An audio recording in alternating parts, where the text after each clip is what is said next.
Alright, hey guys, I'm CCG back in the video. With this video, going over the new Battlewasp support. So this archetype is an archetype that I've seen just a few times. I've seen people mix it up with B troopers as a little splash engine, just because they do have a powerful monster that is like a built-in imperm, and was pretty solid, especially during the early days of B trooper. But it's pretty cool to see this deck actually get some formal support, and hopefully it'll help propel the deck. But otherwise, let's get started here with Battlewasp Rapier the Furious. So if you control no face-up monsters other than insect monsters, you can discard one other insect monster and place one Battlewasp Wind from your deck face up in your spell and trap zone, and then special summon this card for your hand. And also you cannot special summon from the extra deck for the rest of the turn except for insect monsters, so it's going to lock you into insects. But being able to search out a Battlewasp Wind is pretty solid. And then you can banish this card from your graveyard, reduce the level of one insect monster you control by one, making it a bit easier to synchro summon. But otherwise, let's go here to the next monster, which is Battlewasp Grand Partisan Revolution, which is the new synchro monster, level 12. From what I remember before,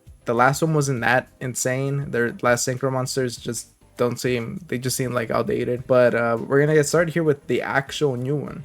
So this is the level 12 wind insect synchro effect monster with 3000 attack, 2000 defense. Materials here is one tuner and one or more non-tuners.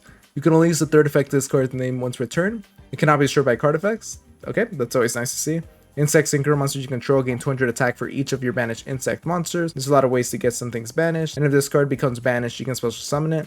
Then you can destroy cards your opponent control up to the number of banished insect monsters, then inflict 500 damage to your opponent for each card destroyed this way. So if you have a great way of just controlling the things the way you banish your things, this is pretty solid. I think being able to just nuke your opponent's board whenever you are able to banish can be pretty fun, and I think it's unique enough where we're definitely going to see what cards can play into this and be powerful just to wipe your opponent's board like that. And it's going to bring itself out. I think it's going to be a pretty fun card to see. Otherwise, we do have a new Battlewasp Sachi the Ritual Bow, which is level 6 wind insect synchro effect monster. So this is one of the smaller synchros that you can go into building up to level 12. Requires one insect tuner plus one or more non-tuners. You can only use the third effect of this card's name once per turn. If this card is synchro summon, you can treat it as a tuner. So you can see it building up to the other synchro.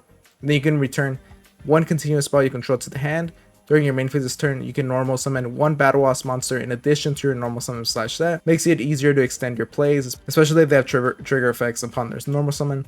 And if this card is sent to the graveyard as a synchro material, you can inflict 100 damage to your opponent for each of your banished Battlewasp monster. So it's just a little bit of burn damage, nothing too crazy. Just looks like it's going to be a bridge to go into your other guy, and being able to recycle your stuff and an extender, which it's always pretty solid to do. Okay, here we have Armament Swarm, which is a normal spell card. You cannot special summon for the rest of the turn after this card resolves, except for insect monsters. Also special summon one monster with 1000 or less attack for your hand or deck, and if you special summon it from the deck, you send one monster you control to the grave. So obviously they're incentivizing you to get something out on the field, but if you need to send something to the grave, that could be a great way of doing so as well, especially if you just need to search out a specific card to get your combo going. And if a face-up insect synchro monster you control is destroyed by battle or card effect while this card is in your graveyard, you can banish this card and add one summoning sword for your deck to your hand. Nice little searcher effect. Looks like this card is going to be pretty solid as a starter for the deck. So this is Battlewasp Wind, which was the card that was being searched out with the first monster here, if I remember correctly. Yep. So let's see what this effect is. So up to twice per turn, if a Battlewasp monster is normal or special summoned to your field, you can target one of them, and you can add one Battlewasp monster with lower attack for your deck to your hand. A great way of just building up your hand. Looks like this is going to be kind of the Black Whirlwind of the deck. You're going to normal summon one of your Battlewasp monsters, use the effect, and then get a Battlewasp monster with lower attack. Yeah, it's literally like a Black Whirlwind here, but up to twice per turn. Pretty funny to do, especially since you're able to just synchro summon and go into another normal summon if you need to. The nice thing is though, is that it is normal or special summon to your field, so it looks like you're going to be building a lot of value out of this card. And then once per turn, you can target one insect monster you control that has a level, and if you use it as a synchro material this turn, you can treat it as a tuner. So again, just an easier way to synchro summon.